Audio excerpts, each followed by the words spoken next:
जितने भी छात्र छात्राएं क्लास 10 का फर्स्ट टर्मिनल एग्जाम देने वाले हैं तो उनका वायरल प्रश्न पत्र लेकर आ चुके हैं। तो जितने भी छात्र छात्राएं क्लास 10 के हैं वो वीडियो में अंत तक बनेगा, आप लोगों को सारी जानकारी देंगे कि आपका जिसका पीडीएफ है जो ओरिजिनल प्रश्न पत्र होगा उसका कैसे डाउनलोड करना है और इसका पीडीएफ कैसे डाउनलोड करना है और सभी का हम आंसर साथ बताने वाले हैं। ठीक है, तो आज का हम लेकर आ चुके हैं संस्कृत का आप लोग का वायरल प्रश्न पत्र। तो जितने भी क्लास 10 के छात्र हैं सभी के पास आप लोग इस वीडियो को ज़्यादा से ज़्यादा शेयर कर दीजिएगा। तो चलिए हम अब प्रश्न की ओर चलते हैं। देख सकते हैं आप लोग यहाँ पे संस्कृत का पेपर लेकर आए हैं। संस्कृत में भी आप लोग का 60 प्रश्न रहेगा, 50 प्रश्नों का उत्तर देना है। तो चलिए हम प्रश्न की ओर चलते हैं। आप लोग का सभी प्रश्न का यहाँ पे हम उत्तर देने वाले हैं और साथ ही साथ आप लोग को डाउनलोड करने के लिए बताएंगे कि आप लोग का जो ओरिजिनल प्रश्न पत्र है वो किस तरह से आप लोग को डाउनलोड करना है। तो पहला प्रश्न आप लोग का है बाबू कि हरेत्र का संधि विच्छेद क्या होगा। हरेत्र का संधि विच्छेद क्या होगा। आप लोग का 4 ऑप्शन दिया गया, उसमें से एक ऑप्शन आपका करेक्ट है। तो हरेत्र का संधि विच्छेद क्या हो जाएगा। तो हरेत्र का संधि विच्छेद होता है हरे जोड़ अत्र। ठीक है, हरे जोड़ अत्र होता है हरेत्र का संधि विच्छेद। तो ऑप्शन नंबर बी इसका बिल्कुल सही आंसर हो जाएगा, हरे जोड़ अत्र।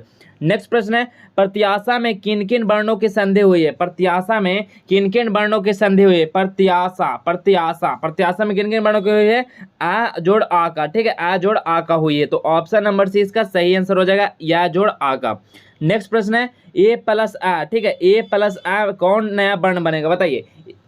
ए प्लस आ को जोड़ेंगे तो कौन सा नया वर्ण बनेगा। तो कौन सा नया वर्ण बनेगा। तो आय बन जाएगा। ठीक है, क्या बनेगा बाबू, आय। तो ऑप्शन नंबर क्या हो जाएगा। तो ऑप्शन नंबर एक करेक्ट आंसर हो जाएगा, आय बन जाएगा। चलिए अगला प्रश्न हम लोग देखते हैं। अगला प्रश्न क्या है।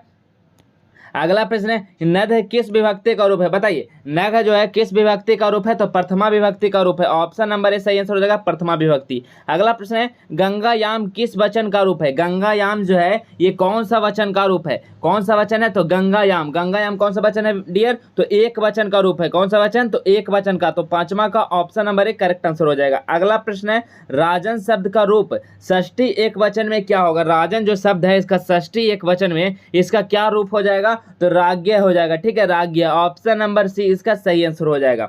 अगला प्रश्न है अस्मद का रूप चतुर्थी एक वचन में क्या हो जाएगा। अस्मद का जो रूप है वो चतुर्थी एक वचन में क्या हो जाएगा। तो क्या हो जाएगा वहां पे। तो मध्यम हो जाएगा। ठीक है, ऑप्शन नंबर बी इसका सही आंसर हो जाएगा। चलिए अगला प्रश्न क्या है। तेन किस लिंग का रूप है। तेन जो है ये किस लिंग का रूप है। किस लिंग का रूप है बाबू तेन। तो ये पुल्लिंग है। ठीक है, पुल्लिंग रूप है। तो ऑप्शन नंबर ए सही आंसर हो जाएगा, पुल्लिंग। अगला प्रश्न है तुभ्यम। ठीक है, तुभ्यम का मूल शब्द क्या है। तुभ्यम का मूल शब्द क्या होता है। तो तुभ्यम का मूल शब्द होता है तुम होता है। क्या होता है बाबू, तुम होता है। तो ऑप्शन नंबर सही हो जाएगा, ऑप्शन नंबर बी तुम हो जाएगा।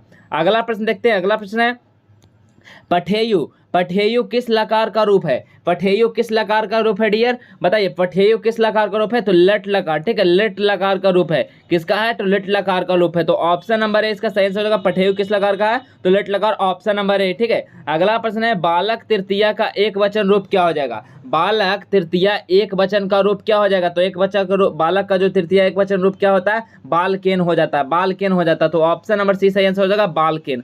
अगला प्रश्न है हरे का मूल शब्द क्या हो जाएगा बताइए। हरिये का मूल शब्द क्या होता है। मूल शब्द क्या होता है, हराव हो जाता है। हराव, ऑप्शन नंबर डी सही आंसर हो जाएगा, हराव।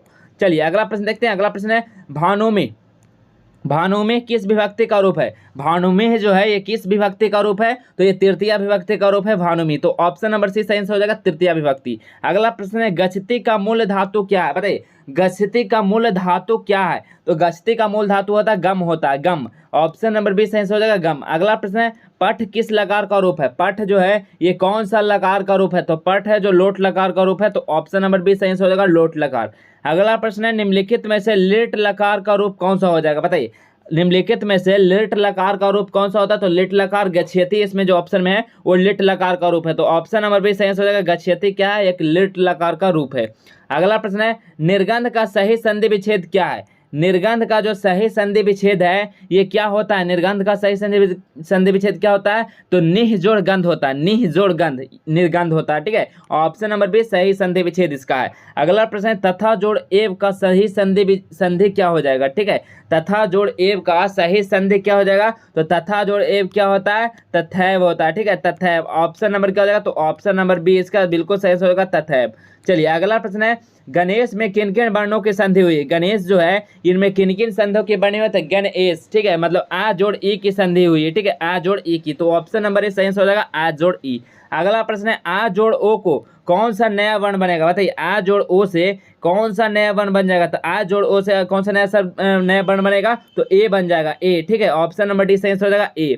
अगला प्रश्न है प्रतिदिनम कौन समास है? प्रतिदिनम में कौन सा समास होता है? तो प्रतिदिनम में कौन सा समास होता है? तो अवयवी भाव समास होता है। ऑप्शन नंबर ए सही हो जाएगा, अवयवी भाव समास। अगला प्रश्न है, निम्नलिखित में से द्वंद्व समास का उदाहरण कौन है? निम्नलिखित में से द्वंद्व समास का जो उदाहरण है वो कौन होता है? तो द्वंद्व समास का उदाहरण इसमें कौन है? तो पंचवटी। ठीक है, पंचवटी क्या है? एक द्वंद्व समास का उदाहरण है। तो ऑप्शन नंबर सी इसका बिल्कुल सही आंसर हो जाएगा। ठीक है, अगला प्रश्न की ओर बढ़ने से पहले आप लोग को हम बता देते हैं कि जो आपका ओरिजिनल प्रश्न है, वायरल प्रश्न है, उसका किस तरह से आप लोग को पीडीएफ डाउनलोड करना। तो चलिए पहले आप लोग को डाउनलोड करना बताते हैं, उसके बाद हम नेक्स्ट क्वेश्चन की ओर चलेंगे। तो सबसे पहले आप लोग को क्या करना, तो आप लोग के पास गूगल ब्राउजर होगा, गूगल या क्रोम से कुछ भी आप लोग ओपन कर लेंगे। ठीक है, ओपन करने के बाद आप लोग क्या लिखेंगे, जस्टवेल एजुकेशन, इस तरह से आप लोग को लिख लेना है। ठीक है, जस्टवेल एजुकेशन को लिख लेंगे, देख सकते हैं जस्टवेल एजुकेशन लिखने के बाद आप लोग को सर्च कर देना है। जैसे ही सर्च करेंगे इस तरह का इंटरफेस खुलकर आ जाएगा, जहां पे justweleducation.com का आपका वेबसाइट मिल जाएगा। इस पर क्लिक कर लेंगे सभी विद्यार्थी, जिनको ओरिजिनल पेपर चाहिए आप लोग जो डाउनलोड करने के लिए जस्टवेल एजुकेशन पे क्लिक करें। क्लिक करने के बाद आपको इस तरह का इंटरफेस खुलकर आ जाएगा। अगर आप लोग अभी तक व्हाट्सएप और टेलीग्राम को ज्वाइन नहीं किया तो यहाँ से क्लिक करके आप लोग ज्वाइन कर सकते हैं। और यहाँ पे आप लोग ऊपर को स्लाइड करेंगे तो देख सकते हो क्लास 10th ऑल सब्जेक्ट जो लिखा हुआ है ना, ये क्लास 10th ऑल सब्जेक्ट। ठीक है, तो इस पे सभी विद्यार्थी क्लिक कर लेंगे। इस पे क्लिक करने के बाद आप लोग को इस तरह का आ जाएगा, यहाँ पे ऐड आ जाएगा, तो आप लोग उस ऐड पे क्लिक कर लेंगे ताकि आपका जो पेज है रिफ्रेश हो सके, आप लोग को डाउनलोड करने में कोई भी प्रॉब्लम ना हो। ठीक है, उसके बाद आप लोग देख सकते हैं पेज यहाँ से आप लोग का रिफ्रेश हो जाएगा। पेज रिफ्रेश होने के बाद आप ऊपर को स्लाइड करेंगे तो ऊपर और जाना है, यहाँ पे देख सकते हो क्लास 10th ऑल सब्जेक्ट में Bihar board 10th first terminal exam date जारी। तो इसी एग्जाम डेट वाले जो दिया गया इसी पे क्लिक करना सभी विद्यार्थी को। इसी पे क्लिक करने के बाद आप लोग को सारा जो है पे इन्फॉर्मेशन आप लोग को दिया गया है कि किस तरह से आपको डाउनलोड करना है। सभी चीज़ों को आप लोग पहले पढ़ लेंगे कि फर्स्ट टर्मिनल एग्जाम क्या है, टाइम टेबल क्या है, देना क्या जरूरी है, सभी चीज़ों के बारे में यहाँ पे दिया गया। और यहाँ पे रूटीन डाउनलोड करने के लिए दिया गया और आप लोग को all paper question paper download करने के लिए यहाँ पे लिंक दिया गया। तो इस पर क्लिक कर लेंगे डाउनलोड वाले पे। ठीक है, तो यहाँ पे क्लिक करेंगे तो आप लोग फिर देखेंगे एक नया पेज खुलेगा जिसमें सारे सब्जेक्ट का आप लोग को डाउनलोड करने का लिंक दिया रहेगा। और आप लोग उस लिंक पे क्लिक करके देख सकते हो आप लोग खुल गया। यहाँ पे देखोगे तो सारी चीज़ें हमें इन्फॉर्मेशन दिया गया। उसके बाद नीचे दिया गया कि all subject question paper download, नीचे लिंक। ठीक है, यहाँ पे साइंस, सोशल साइंस, हिंदी सभी सब्जेक्ट का यहाँ पे डाउनलोड का लिंक दिया गया है। आप लोग रेगुलर चेक करते रहेंगे, आपका ओरिजिनल प्रश्न जो होगा आप लोग यहीं पे डाउनलोड करने के लिए दिया जाएगा। ठीक है, तो आप लोग यहाँ से डाउनलोड कर लेंगे सभी ओरिजिनल प्रश्न को। तो आप लोग यहाँ पे हमेशा पेज को रिफ्रेश करते रहेंगे। ठीक है, तो चलिए आप लोग को बता दिए किस तरह से डाउनलोड करना है, सभी विद्यार्थी लोग समझ गए होंगे। चलिए अब हम क्वेश्चन की ओर चलते हैं। आप लोग का नेक्स्ट क्वेश्चन क्या था, तो नेक्स्ट क्वेश्चन देख सकते हैं आप लोग क्या था, 23 नंबर क्वेश्चन को चलते हैं। ठीक है, तो सभी विद्यार्थी लोग वहां से डाउनलोड कर लेंगे क्वेश्चन पेपर का, आपको आसानी से डाउनलोड हो जाएगा। आपको एग्जाम से पहले, ठीक है, एग्जाम से पहले सभी ओरिजिनल पेपर को प्रोवाइड कर दिया जाएगा। तो आप लोग वहां से सभी क्वेश्चन पेपर को अच्छी तरह से पढ़ना और एग्जाम में जाकर छाप देना है। चलिए नेक्स्ट 23 नंबर प्रश्न से स्टार्ट करना क्या है, उपगंगनम। ठीक है, उपगंगनम का सही विग्रह क्या हो जाएगा। उपगंगनम का जो सही विग्रह होता है ये क्या हो जाए है, तो गंगा से समीपम हो जाएगा। ठीक है, गंगा मतलब गंगा के नजदीक हो जाएगा। तो ऑप्शन नंबर ए सही आंसर हो जाएगा, गंगा से समीपम। नेक्स्ट प्रश्न है, बने इति का समस्त पद कौन है। बने इति का जो समस्त पद होता है वो कौन होता है, बने इति का समस्त पद, तो अनुबनम होता है। ठीक है, अनुबनम, ऑप्शन नंबर डी सही आंसर हो जाएगा, अनुबनम। अगला प्रश्न है, परपठय में कौन सा प्रत्यय होता है। परपठय में कौन सा प्रत्यय होता है, तो ई प्रत्यय होता है। ठीक है, ई प्रत्यय, तो ऑप्शन नंबर डी सही आंसर हो जाएगा इसका, ई प्रत्यय। अगला प्रश्न है, गम जोड़ तव्यत से कौन सा नया बनेगा, बताइए। गम जोड़ तव्यत से कौन सा नया शब्द बनेगा, तो गमतव्य बन जाएगा। क्या बनेगा डियर, गमतव्य बनेगा। तो ऑप्शन नंबर बी सही आंसर हो जाएगा, गमतव्य। अगला प्रश्न है, कौनतेय में कौन सा तद्धित प्रत्यय है, बताइए। कौनतेय में कौन सा तद्धित प्रत्यय है, तो कौन सा इसमें तद्धित प्रत्यय है डियर, बताइए। ई है, क्षय है, या अन है, या ढक है। ठीक है, तो इसका आंसर आप लोग क्या करेंगे, 27 का आंसर आप लोग क्या करेंगे बाबू, कमेंट सेक्शन में कमेंट कर देंगे। जो भी विद्यार्थी लोग पढ़ रहे होंगे संस्कृत को, तो इसका आंसर आप लोग कमेंट सेक्शन में जरूर जवाब दीजिएगा। चलिए अगला प्रश्न हम लोग चलते हैं। अगला प्रश्न है, किम जोड़ दाल से क्या बनेगा, बताइए। किम जोड़ दाल से क्या बनेगा, तो किमदा बन जाएगा। क्या बनेगा डियर, किमदा बन जाएगा। ऑप्शन नंबर डी सही हो जाएगा, किमदा। अगला प्रश्न है, अजा में कौन सा स्त्री प्रत्यय है। अजा में कौन सा स्त्री प्रत्यय होता है, तो टाप प्रत्यय होता है अजा में स्त्री प्रत्यय। ठीक है, टाप, टाप क्या है, एक स्त्री प्रत्यय है अजा का। ठीक है, तो ऑप्शन नंबर सही हो जाएगा, टाप। अगला प्रश्न है, बाला किसकी स्त्रीलिंग रूप है, बताइए। बाला जो है ये किसकी स्त्रीलिंग रूप है, तो बालिका का। ठीक है, बालिका का स्त्रीलिंग रूप क्या है, बाला है। ठीक है, तो ऑप्शन नंबर इसका सी सही हो जाएगा, बालिका। अगला प्रश्न है, किसमें अंग उपसर्ग है, बताइए। किसमें अन उपसर्ग है। ठीक ठीक है, किसमें अंग उपसर्ग है तो किसमें है, तो बताइए ऑप्शन में देगा आपसती, अनुबस्ती, अधिबस्ती। तो देखिए इसमें किसी में भी अंग उपसर्ग नहीं है। उपसर्ग कहाँ लगता है, तो उपसर्ग जो लगता है शब्द के आगे लगता है, प्रत्यय कहाँ लगता है, शब्द के लास्ट में लगता है। तो अन्य उपसर्ग किसी में नहीं है, ठीक है। तो इसका सही आंसर ऑप्शन नंबर डी हो जाएगा, ठीक है। चलिए अगला प्रश्न क्या है, अगला प्रश्न है कि निर उपसर्ग, ठीक है, निर उपसर्ग में कौन सा शब्द निर्मित है, बताइए निर उपसर्ग से कौन सा शब्द निर्मित है, तो निर्गुण, ठीक है, निर्गुण।